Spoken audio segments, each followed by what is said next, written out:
தனது மகளை தவறான முறைக்கு உட்படுத்தியதற்காக குற்றம் சாட்டப்பட்டு 20 வருடங்களாக தலைமறைவாக இருந்த தந்தை ஒருவர் மொனராகலை பிரிவு குற்றப் புலனாய்வு பிரிவின் அதிகாரிகளால் கைது செய்யப்பட்டுள்ளார். மொனராகலை மெதிரிய பகுதியில் நடந்த இந்த சம்பவம் தொடர்பாக சந்தேக நபரான தந்தைக்கு எதிரான வழக்கு மொனராகலை மேல் நீதிமன்றத்தில் நடைபெற்று வருகிறது. அதன்படி அனைத்து குற்றச்சாட்டுகளிலும் குற்றவாளியாக கண்டறிந்து சந்தேக நபருக்கு 20 வருட கடூழிய சிறை தண்டனை விதித்து நீதிமன்றம் தீர்ப்பளித்திருப்பதாக கூறப்படுகிறது. அத்தோடு சந்தேக நபருக்கு 50,000 ரூபாய் அபராதம் விதிக்கப்பட்டுள்ளதுடன் அபராதம் செலுத்தப்படாவிட்டால் மேலும் 20 வருட கடூழிய சிறை தண்டனை விதிக்க நீதிமன்றம் உத்தரவிட்டுள்ளது.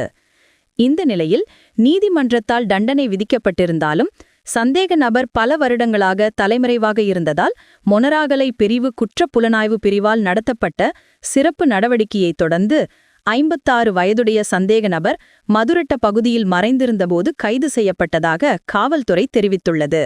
கைது செய்யப்பட்ட சந்தேக நபர் மொனராகலை நீதிமன்றத்தில் முற்படுத்தப்பட உள்ளதுடன் சம்பவம் தொடர்பான மேலதிக விசாரணைகளை மொனராகலை பிரிவு குற்றப் புலனாய்வு பிரிவு மேற்கொண்டுள்ளது.